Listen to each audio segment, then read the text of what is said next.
facilito, damos la bienvenida a Paola del Cargo, con quien vamos a conversar sobre todos estos cuadros tan interesantes, porque es importante conocer cuál es el impacto de la economía en nuestros hogares después de tantas cosas que han pasado. Paola, bienvenida. Buenos días, Fátima. Muchas gracias. Sí, de hecho ayer salieron las cifras de crecimiento de la economía en el año 2022. Ya sabemos qué ocurrió con la economía en el año 2022 y por qué esto nos importa, porque finalmente lo que es el crecimiento impacta sobre el empleo que tiene la gente, los ingresos de la gente.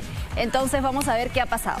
Sí, de hecho tienes tú allí la imagen, el cuadro del crecimiento del país, y vas a desarrollarlo comparándolo con lo que pasa en la región. Así es. Mira, hemos estado muy acostumbrados los últimos años a ser de los primeros de la clase.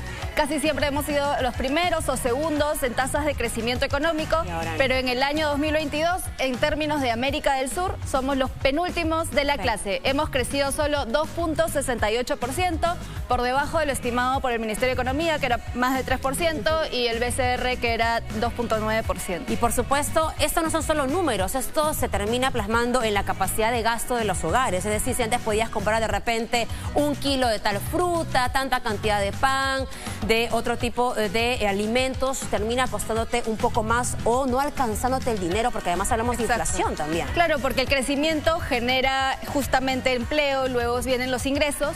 Y como tú bien dices, aparte del tema del crecimiento, está el problema de la inflación, que limita lo que pueden hacer nuestros ingresos con los productos que están en el mercado, ¿no? Y claro, estaríamos quizás un poco menos preocupados si hubiera habido un shock específico el año pasado y supiéramos que este año pues las cosas se van a poner mejor. Como la pandemia, dices, ¿no?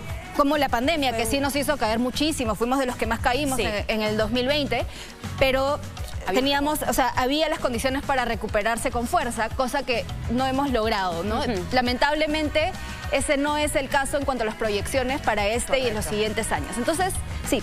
Tenemos además una proyección de lo que ocurre en el mundo, porque claro, tenemos aliados estratégicos en el ámbito comercial y lo que les pase a ellos impacta positivo o negativamente en nuestro país. Exactamente, ¿no? Tenemos los principales aliados comerciales, que son las economías más grandes del mundo, Estados Unidos, China y la eurozona. Vemos tasas de crecimiento muy bajitas. Vemos Estados Unidos y la eurozona cercanas a cero, prácticamente que no ocurra mucho con su economía. Y en el caso de China, claro, vemos una tasa de 4.3, podemos pensar que no es tan baja, pero para lo que está acostumbrada China es bastante bajo. Sí. Y eso, ¿por qué nos importa a nosotros? Porque impacta sobre la demanda que hay sobre nuestras exportaciones. Por un lado, también puede generar presiones sobre el tipo de cambio y diferentes problemas que afectan al Perú, que, como te decía, no hay mucha expectativa de que mejoren este año. Se espera que este año crezca 2.6%. Sí. Y en América Latina 1.3%, ¿no? Sí, en general el mundo estamos... el 1.7%. Y por supuesto tenemos que recordar, y por eso es importante también hacerle seguimiento a lo que ocurre en el mundo. En la eurozona, impactado también por la guerra entre Rusia y Ucrania. Que no sabemos cómo se va a desarrollar todavía, ¿no? Y en Estados Unidos sufría con la inflación también de una forma bárbara que no se veía hace mucho tiempo y que sin duda nos afecta a nosotros, y de ahí también la importancia de tener estabilidad en nuestro país, que es el granito de arena que le podemos poner para que funcione la economía en el país. Sí, la estabilidad es un cimiento básico para poder operar, ¿no? Sin estabilidad es muy difícil tomar decisiones mañana, y lo que termina ocurriendo es que nos paralizamos. Y justamente eso es lo que vemos en el siguiente cuadro, que tiene que ver con qué se espera que ocurra con la inversión privada en nuestro país. No hay una sola proyección, Paola. Aún no. Hay diferentes estimados. El BCR es la última cifra que tenemos, pero probablemente la vaya a ajustar para marzo, que es su siguiente reporte de inflación. Diferentes privados, por ejemplo, el Instituto Peruano de Economía estima que va a caer casi en 3% la inversión privada en este año. Y bueno, los números Thorne menos 1%, Scotiabank 2%, Credit Corp 1%.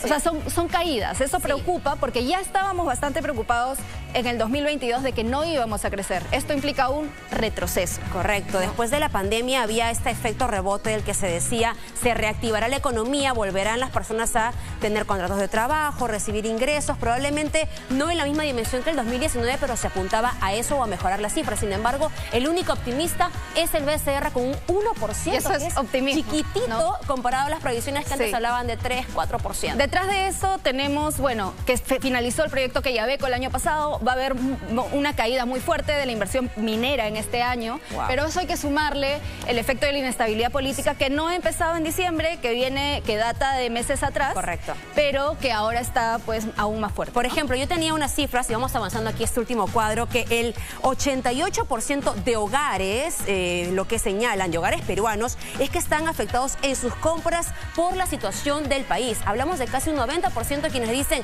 caramba, por los bloqueos, por la situación de inestabilidad, yo ya no puedo gastar igual.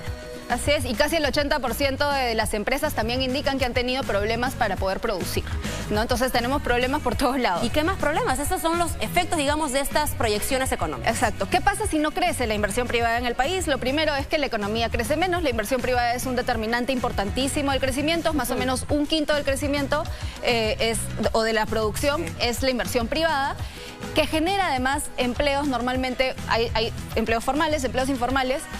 Los empleos de calidad están más asociados con la inversión privada y claro, es más difícil que si no hay empleo, si no crecemos, podamos reducir la pobreza monetaria, que es algo que nos preocupa muchísimo, particularmente desde la pandemia. Y como ya decía, va a haber inversión minera menor con la conflictividad. Esto se hace más difícil. Y por supuesto, si no hay crecimiento, es muy difícil para el Estado tener los recursos para pagar las cuentas de todo lo que implica atender las necesidades sociales. Qué importante ver estas cifras y solo a modo de conclusión y reflexión. Cuando hablamos de empleo formal, es mucho más que estar en planillas. Es tener acceso a vacaciones pagadas, a salud, a tener CTS, a poder contribuir en un fondo de pensiones. Es muy amplio y por eso es importante promoverlo. Pero si no hay inversión, es muy difícil que crezca también el empleo formal. Paola, como siempre, gracias. Muchas gracias. El próximo jueves. Nos vemos.